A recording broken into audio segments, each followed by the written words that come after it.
Nos toca desarrollar la siguiente entrevista de esta mañana. Para ello estamos muy bien acompañados de los congresistas Mesías Guevara Masifuen, el ex congresista de Alianza Parlamentaria Acción Popular.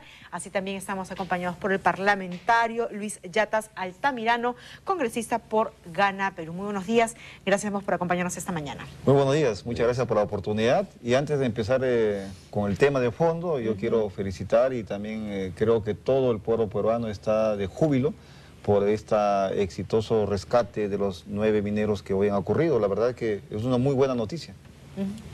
Buenos días, sí. Agradecer este espacio y bueno, pues expresar mi satisfacción, sobre todo mi saludo de felicitación a las familias y a estos 9 mineros que han sido rescatados y eso demuestra realmente la preocupación del Estado ante situaciones de abandono y la situación riesgosa que desarrollan muchos de nuestros compatriotas actividades mineras que realmente el gobierno ha empezado a regularizar todo este tema. Y en efecto, ¿no? Usted ha dicho algo muy sustancial, muy importante, esta lamentable tragedia siniestro que sufrimos y padecimos todos los peruanos desde el Jueves Santo, de alguna manera sí puso en evidencia el tema caótico en el cual pues, se puede encontrar todavía la minería informal y los esfuerzos que se hace a partir del Ejecutivo para regularizar toda esta situación.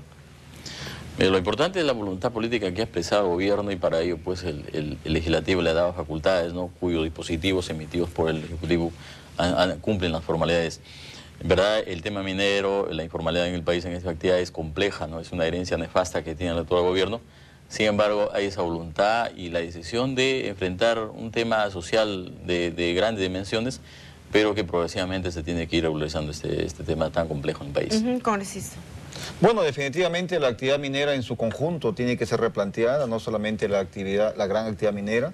Hay que tener en cuenta que existe la actividad minera metálica y la no metálica, que incluso no está siendo bien regulada porque hay conflictos entre las municipalidades. Por otro lado, hay que diferenciar la actividad minera ilegal con la minera informal. Es una actividad que lamentablemente está generando mucho daño a nuestro país, pero definitivamente creo yo que hay que hacer los grandes esfuerzos. También hay que ver en su conjunto la ley de minería. Yo creo que ahí hay que hacer un gran esfuerzo. La ley de minería es muy antigua, fue dada hace 50 años incluso por un ilustre peruano como fue el ingeniero Samamé Bollo, pero hay que hacer los grandes ajustes necesarios, adecuarlos para que pueda convivir la actividad minera con otras actividades productivas como ocurre en otros países. Lamentablemente en nuestro país, lamentablemente aquí, simplemente está muy desarticulada entre la protección del medio ambiente y por eso es que no hay una convivencia real.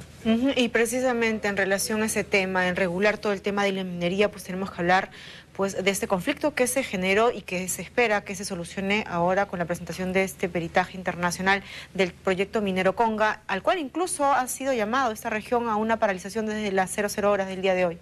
No, pero antes de tocar ese tema, que hay que destacar algo hecho que nos preocupa a nosotros como parlamentarios provincianos y donde hemos podido constatar el tema de la minería informal, ¿no? Que es totalmente distinta en todo caso, de la actividad ilegal.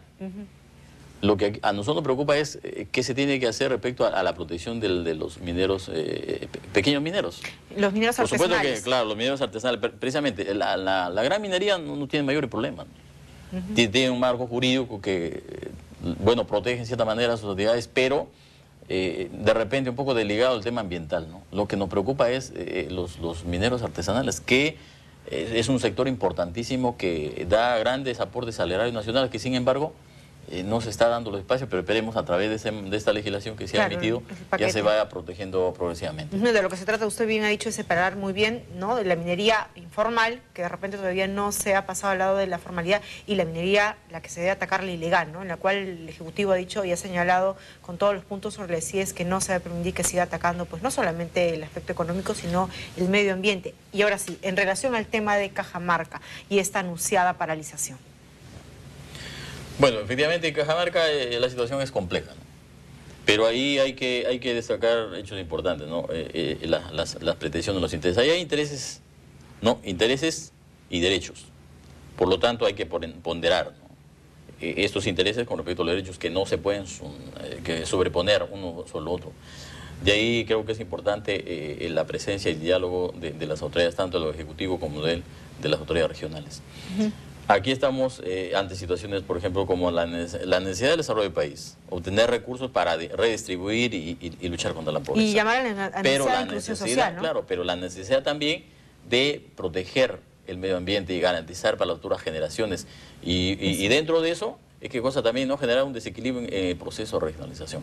Entonces, esta ponderación va a permitir que, bueno, pues se respete, ¿qué cosa? Ambas situaciones. Y de ahí la importancia del peritaje, y nosotros estamos a la espera, en verdad, para ya tener una opinión más consensuada, por supuesto, informándose el contenido del mismo. Y eso precisamente es lo que llama la atención, ¿no? Que se haya llamado a esta paralización sin antes conocerse cuál es el resultado de este peritaje internacional. Bueno, en primer lugar, en este tema central, puntual, hay que precisar, hay que ser hidalgos, de que este problema no lo ha generado el presidente Ollanta Humala. Este tema viene generado por el gobierno anterior, que ha dejado varias bombas de tiempo, y una de esas bombas de tiempo es el proyecto Conga. Es que ser hidalgos en reconocer ese tema para ponerlo en su real dimensión. ¿Y cómo se genera este problema? Se genera con la resolución 351, dado el 27 de octubre de 2010, en la que a través de esa resolución se aprueba un estudio de impacto ambiental en que el artículo número 3 se dice abiertamente que el estudio hidrogeológico recién podrá ser presentado en el año 2013.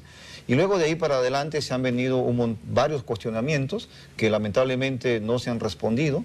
Cuestionamientos como, por ejemplo, si este proyecto Minas Conga cuenta con el CIRA respectivo, con el certificado de inexistencia de restos arqueológicos, no lo cuenta. Por ejemplo, también se nos dice, o no se nos dice, quién va a hacerse cargo después de lo que significa el proyecto.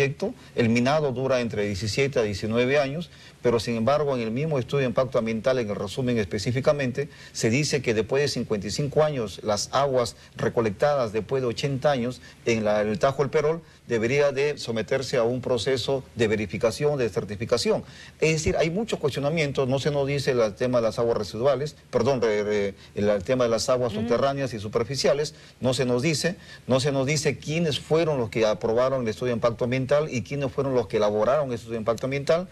Se dice solamente la consultora Naipiesol, pero no quiénes son los que conforman ese equipo técnico. Tampoco se nos dice, por ejemplo, de qué manera el Estado va a estar vigilante en los próximos años, de qué manera vamos a participar. Definitivamente, este estudio, este proyecto, incluso yo sí tengo ahí cuestionamientos al peritaje, por eso hay ciertos cuestionamientos. ¿Por qué cuestionamientos en el peritaje? El tema es el siguiente, ¿cómo se convoca? En los términos de referencia en el peritaje, en uno de los puntos, dice que el peritaje es convocado para ver solamente la mitigación de los futuros o eventuales impactos ambientales negativos, pero no se especifica si que va a haber la viabilidad o inviabilidad del proyecto Conga. Entonces ya de antemano nunca ha habido una voluntad de ver si el proyecto es viable o es inviable, sino que por de facto se dice que se continúa. Lo único que se preocupa este peritaje es ver de qué manera se van a mitigar los posibles daños que ocasionan. Pero establecer si es que